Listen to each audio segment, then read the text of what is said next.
तो दोस्तों, क्या आपने कभी ये बात सोची है कि शहद या हनी हजारों साल तक भी खराब क्यों नहीं होता? और दोस्तों, क्या आप एक ऐसा स्लीपिंग एक्सपीरियंस लेना चाहते हो जो किसी हॉरर सीन को एक्सपीरियंस करने से कम नहीं है? तो भैया, ये स्लीपिंग एक्सपीरियंस वाले फैक्ट को सुने बिना आप कहीं मत जाना, क्योंकि इसे जानकर आप सपनों को अपने काबू में कर पाओगे। क्योंकि इस वीडियो का सबसे इंटरेस्टिंग फैक्ट भी यही है। तो इन्हें जानने के लिए वीडियो पूरी ज़रूर देखना। So without wasting time, let's start exploring.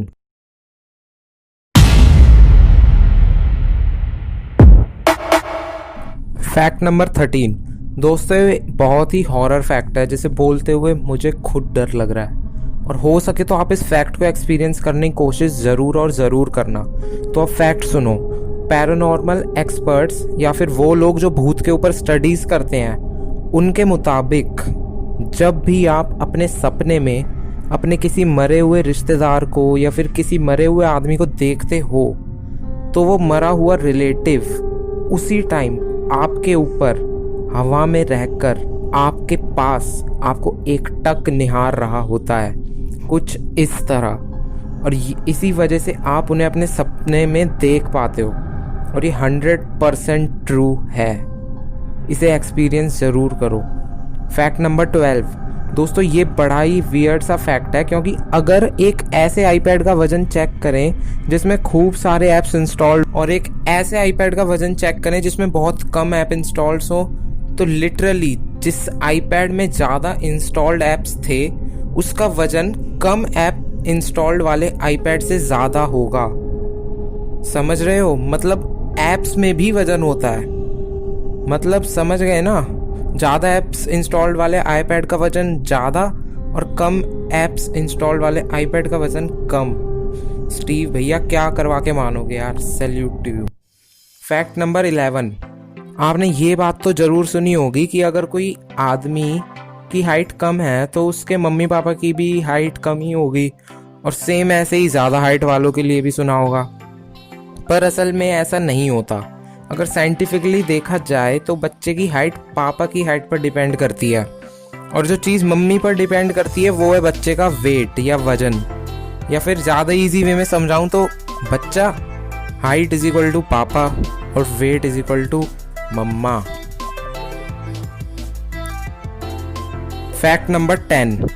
आप ये बात तो जानते ही होंगे कि चूहों का डीएनए हम इंसानों से काफ़ी हद तक मिलता जुलता है, मैच करता है। और इसीलिए इंसानों से पहले टेस्ट चूहों पर ही किए जाते हैं। एक और ऐसा ही टेस्ट हुआ था जो इंसानों पर काम तो नहीं करता पर चूहों पर एकदम मस्त तरीके से काम करता है। और वो ये कि अगर आप रोज रोज एक चूहे को गुदगुदी करोगे ना, रोज रोज, तो कुछ दिनों बाद एक टाइम ऐसा आएगा जब वो चूहा आपको देखते ही अपने आप हंसने लगेगा। सोचता होगा कि यार ये जब भी आता है गुदगुदी करके चला जाता है, पहले ही हंस के दिखा दूं, बाद में हंसा हंसा के गधा बना देगा।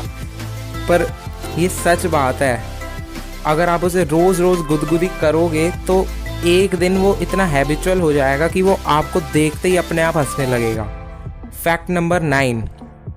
English related fact. दोस्तों, मैंने आपको ये फैक्ट तो बताया था कि मलयालम को ऐसे पढ़ो या ऐसे, ये रहेगा मलयालम ही।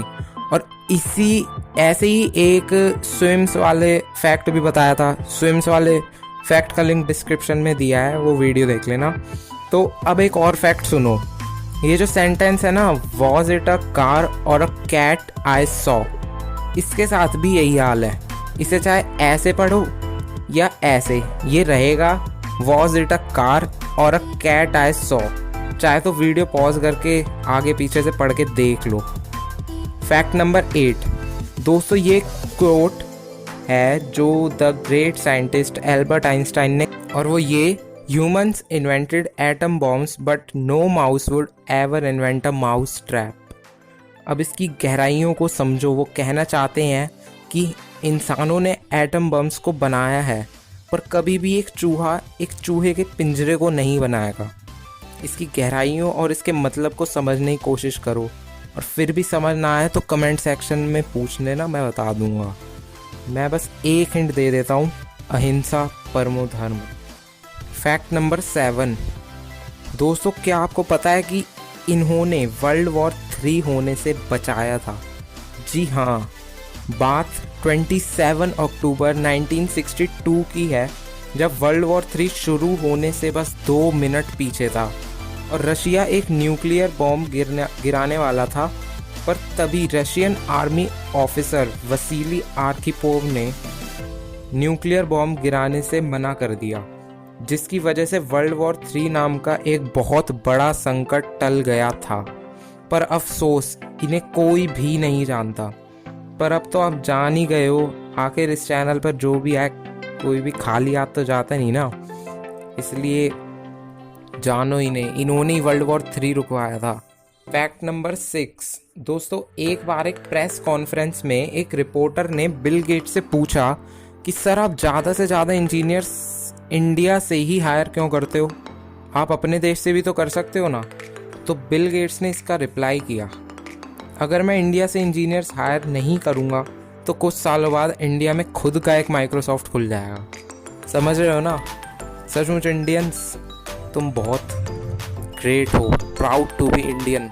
सचमुच जब बड़ा सा बड़ा एक आदमी इंडिया से इंजीनियर्स हायर कर सकता है तो इंडिया सोचो कितना डेवलप हो सकता है फ्यूचर में, कितना पोटेंशियल है इंडिया का डेवलप होने का, सोचो एक बार।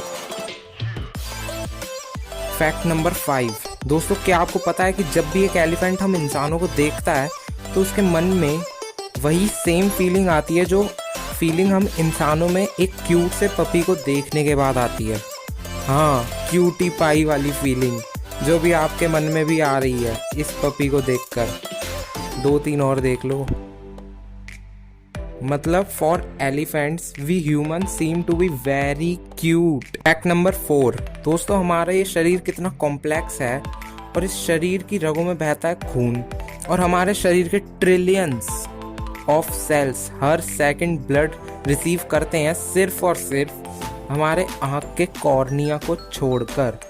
ये जो बाहर एक लेयर होती है ना सबसे बाहर, ये कॉर्निया होती है। अब तो मुंह से भी कोरोना ही निकलता है बस। और ये कॉर्निया इसलिए नहीं लेता क्योंकि ये बंदा डायरेक्ट काम करने में ज़्यादा विश्वास रखता है, क्योंकि ये डायरेक्टली हवा में से ही ऑक्सीजन को डिफ्यूजन के माध्यम से अच्छी मात्रा में प्राप्त कर लेता है। फैक्ट नंबर 3 दोस्तों, इस फैक्ट से आप अच्छी तरह समझ जाओगे कि पर्सनैलिटी कितनी ज़रूरी होती है। तो फैक्ट सुनो, क्या आपको पता है कि जब भी आप किसी से मिलते हो तो उस इंसान का ध्यान सबसे पहले आपके शूज़ की तरफ जाता है, और आपका भी किसी से मिलने पर आपका ध्यान भी ना जानते हुए भी उसके शूज़ पर चला ही जाता होगा, और फिर ही आप उसकी पर्सनैलिटी को जज करते हो। इसलिए हमें किसी आदमी से अच्छे शूज़ पहनकर ही मिलना चाहिए, वही आपकी पर्सनैलिटी को शो करता है। यूं ही नहीं कि चप्पल में मिल लिए, अब भैया बड़े हो गए हो, थोड़े समझदार भी बन जाओ। Shoes. Fact number 2 the unique sleeping experience. जी हाँ दोस्तों, ये वही फैक्ट है जिसमें आपको सोने से किसी हॉरर सीन को एक्सपीरियंस करने से कम महसूस नहीं होगा। तो फैक्ट को स्टार्ट करने से पहले ही मैं बता दूं कि स्लीपिंग टेक्निक का नाम ल्यूसिड ड्रीमिंग है, जिसकी वजह से आप अपने सपनों को भी काबू में कर सकते हो। ल्यूसिड ड्रीमिंग कैसे करनी है मैं अब आपको यही सब बताता हूँ। तो पहले नंबर पर तो आपको रात के समय जाकर अपने बेड पर लेटना है सोने के लिए। फिर जब आप सो जाओ तो आपको बिना उठे, मतलब रियल लाइफ में बिना जागे, अपने सपने में ही उठकर आपको अपने सपनों को देखना है। मतलब असलियत में आप उठे नहीं हो रियल वर्ल्ड में, पर आप अपने सपनों में जगे हुए हो और आप इस बात से अवेयर हो कि आप अपने सपने में जगे हुए हो। इसके लिए आपको थोड़ी सी प्रैक्टिस की भी ज़रूरत होगी, क्योंकि ये करना थोड़ा मुश्किल टास्क भी है। क्योंकि इसमें करना क्या है कि आपको सपने में ही जगना है और आपको ये भी पता होना चाहिए उस टाइम कि आप सपने में जग रहे हो। तो फिर उसके बाद आपको ये सब करने में सोने के थोड़ा टाइम लगेगा, मतलब करने में। फिर जब आप कर लो तो आप आंखें खोलो, आंखें खोल के थोड़ा बाहर आसपास देखो, और अब जो आप करोगे, जो आपको हॉरर सीन को एक्सपीरियंस करने के लिए करेगा, वो होगा कि आप अपने हाथ पैर तो हिलाओगे पर आप हिल डुल नहीं पाओगे बिल्कुल भी। आप कितनी भी कोशिश कर लो कि यार मैं अपना सीधा हाथ उठा लूँ, अपना पैर उठा लूँ, ये उठा लूँ, वो उठा लूँ, कुछ भी आप हिल ही नहीं पाओगे, क्योंकि आप स्लीपिंग वर्ल्ड में आ चुके होंगे, और यही इसे एक्सपीरियंस को हॉरर बनाता है। तो यही था। और हाँ, आप जब आपको ये भी तो अवेयर होना है कि हाँ मैं सपने में जग गया अपने में, तो उस टाइम पर क्या होगा, जब आप अपने सपने में जग जाओगे और उसमें अवेयर होगे, आपकी छाती पे बहुत तेज दर्द होने लगेगा। आपको लगेगा मेरी छाती कोई दबा रहा है यार, कोई भूत प्रेत तो नहीं है।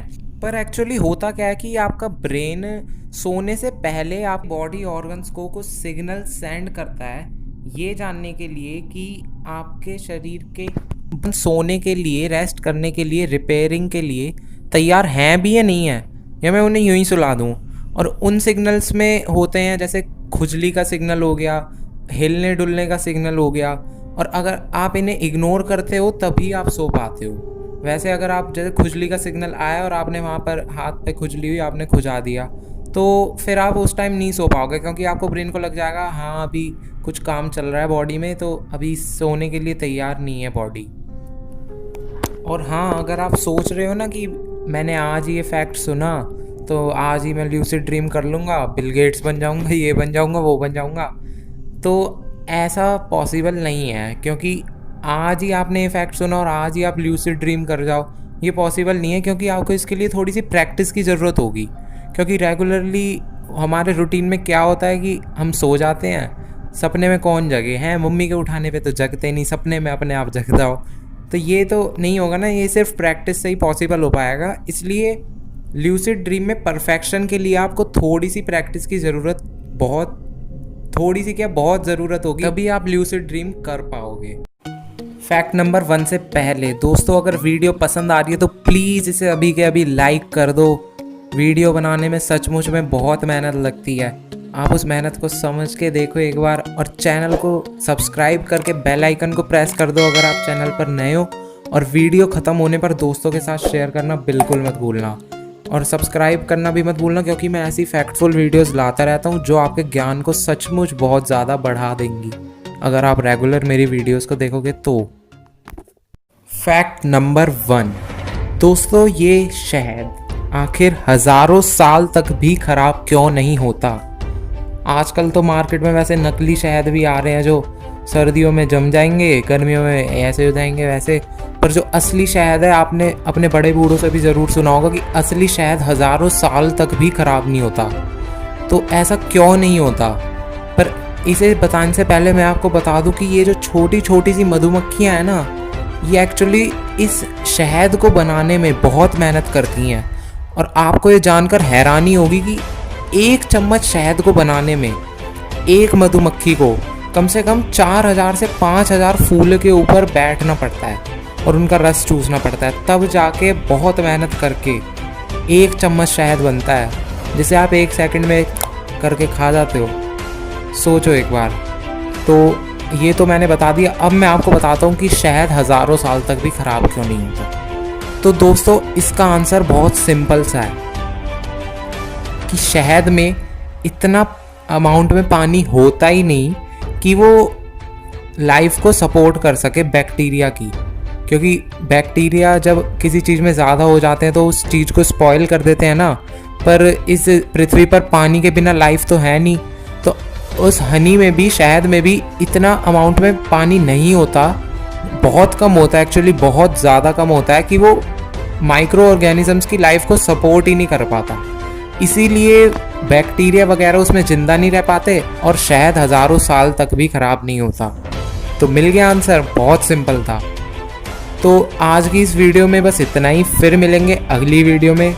Thanks for watching.